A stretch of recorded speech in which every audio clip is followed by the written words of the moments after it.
Present Japan literally స్పేస్లో electricity generate చేసి భూమి మీదకి తీసుకురాబోతుంది. వినడానికి ఇంపాసిబుల్ అనిపిస్తుంది కదూ, కానీ జపాన్ వాళ్ళకి ఇది పాసిబుల్. రీసెంట్గా డిసెంబర్ 5, 2025న జపాన్ 180 kgల ఒక శాటిలైట్ని అంతరిక్షంలోకి పంపింది.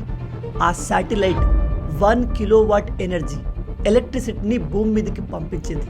ఇక్కడ లాజిక్ ఏమిటంటే, సోలార్ ప్యానెల్స్ని ఉపయోగించి మీరు భూమి మీద ఎంత ఎలక్ట్రిసిటీని ప్రొడ్యూస్ చేస్తారో దానికి 10 రెట్లు స్పేస్లో ప్రొడ్యూస్ చేయవచ్చు. ఎందుకంటే స్పేస్లో రాత్రి పగలు అనే తేడా ఉండదు, కంటిన్యూస్గా సూర్యకిరణాలు పడుతూనే ఉంటాయి. అండ్ అక్కడ మేఘాలు మధ్యలో రావడం, సోలార్ ప్యానెల్స్ పైన దుమ్ము ధూళి చేరడం లాంటి సమస్యలు ఉండవు. ఇది ఎలా పనిచేస్తుంది అంటే, జపాన్ కొన్ని స్పెషల్గా డిజైన్ చేసిన శాటిలైట్స్ని అంతరిక్షంలోకి పంపిస్తుంది. ఆ శాటిలైట్స్ సూర్యుడి ఎనర్జీని అబ్జార్బ్ చేసి ఆ ఎనర్జీని మైక్రోవేవ్ రూపంలో భూమి మీదకి పంపిస్తాయి. ఆ ఎనర్జీతో ఎలక్ట్రిసిటీని ప్రొడ్యూస్ చేయవచ్చు. ఇది వినడానికి సైన్స్ ఫిక్షన్లా అనిపించవచ్చు, కానీ ఇది యాక్చువల్గా జరగబోతుంది.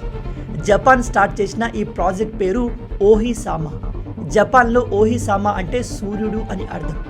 ఈ ప్రాజెక్ట్ 2030 లోపే కంప్లీట్ అవుతుంది అని జపాన్ సైంటిస్టులు చెప్తున్నారు. కాస్త లేట్ అయినా పర్లేదు, కానీ వన్స్ ఈ ప్రాజెక్ట్ సక్సెస్ అయితే జపాన్లో సూర్యుడు పొద్దున ఉంటాడు, రాత్రి కూడా ఉంటాడు. అంటే రాత్రి కూడా సూర్యుడు ఎనర్జీ కంటిన్యూగా జపాన్ ప్రజలకు ట్రాన్స్ఫర్ అవుతూనే ఉంటుంది. ఈ ప్రాజెక్ట్తో జపాన్ లిటరల్లీ ప్రపంచానికి ఫ్యూచర్ ఎలా ఉండబోతుందో చూపిస్తుంది. మీలో ఎంతమంది ఈ విషయాన్ని కొత్తగా తెలుసుకుంటున్నారు? ఇలాంటి అమేజింగ్ వీడియోస్ కోసం లైక్ అండ్ సబ్స్క్రైబ్.